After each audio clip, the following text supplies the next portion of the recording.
कहानी का शीर्षक है बुआ। अचानक से सुबह ही नरेश चाचा जी के ना रहने की खबर प्राप्त हुई। मैं फूट फूट कर रोने लगी। मेरे पति की पोस्टिंग उस समय लखनऊ में नहीं थी। मेरे बेटे ने कहा, मम्मी तुरंत कार में बैठो। मैं तुरंत अपने बेटे के साथ चल दी। वहाँ पर सभी बहुत ही दुखी और परेशान थे। चाचा जी के अंतिम विदाई के तुरंत बाद ही जब हम सभी औरतें गली के घर में घुसे तो तुरंत कुंती बुआ मुझसे बोली, इधर आओ, तुमको मालूम नहीं है क्या कि ऐसे काम में साड़ी ही पहनी जाती है। मुझे भी मालूम था कि कुंती बुआ को जवाब देना अपनी आफत को खुद बुलाने के समान है, इसलिए मैंने सॉरी बोल दिया। कहा, बुआ जी समझ गई, आगे ध्यान रखूंगी। मेरे साथ कुंती बुआ पहले भी ऐसा कर चुकी थी। कुंती बुआ की छोटी बहन बिट्टू बुआ के यहाँ कथा थी। उन दिनों कुंती बुआ शहर के बाहर थी। मुझे क्या मालूम था वह मुझे मिल जाएंगी। मैं अपना नया प्लाजो सूट पहनकर जैसे ही हॉल में घुसी, देखा कुंती बुआ बैठी हुई है। मैं समझ गई कि अब ज़रूर कुछ होगा। तुरंत ही कुंती बुआ बोली, हे राम, भगवान की कथा में बहुएं साड़ी पहनकर बैठती है। जाओ तुरंत साड़ी बदल कर आओ। भगवान की कृपा से मेरा घर पास में ही था। मुझे उनकी बातें अजीब लगती थी। मेरे पति कहते थे कि बहुत कम उम्र में विधवा हो जाने के कारण कुंती बुआ थोड़ी अजीब हो गई है। होगा उनकी बात मान लो, नहीं तो बहुत कलह करेंगी। बुजुर्गों के नाम पर घर में कुंती बुआ ही थी। 2 साल बाद मेरे पति का दूसरे शहर में ट्रांसफ़र हो गया। कुंती बुआ के एकमात्र पुत्र कौशिक की शादी हो गई।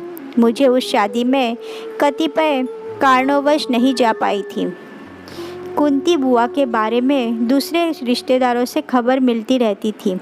उम्र बढ़ने के साथ बुआ का स्वभाव पहले से और उग्र होता जा रहा था।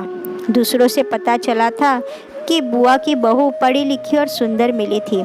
उनकी बहू को अच्छी नौकरी भी मिली तो बुआ ने बहुत रोकने की कोशिश की, लेकिन बहू ना मानी।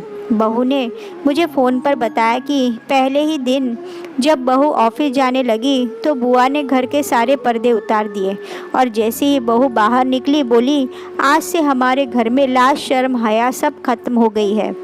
एक दिन तो बुआ ने हद कर दी।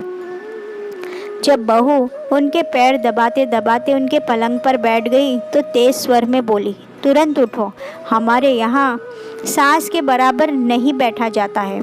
एक दिन बेटा बहू अपने कमरे में एक साथ खाना खा रहे थे तो बोली, यह फिल्मी नाटक मेरे घर में नहीं चलेगा। सिनेमा देख देख कर सब जने पागल हुए गए हैं। सबसे ज़्यादा आश्चर्यजनक बात तो यह थी कि बुआ समझाने पर न अपने बेटे न किसी की बात नहीं समझती थी, केवल अपनी बात रखती थी। ज़्यादा कुछ कहो तो मर जाने की धमकी देती थी।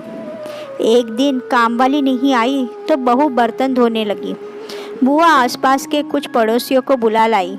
हंसते हुए बोली, देखो हमारे घर में बर्तन पीएचडी वाली औरत ही धोती है। फिर क्या था, फिर वही हुआ जो होना ही था।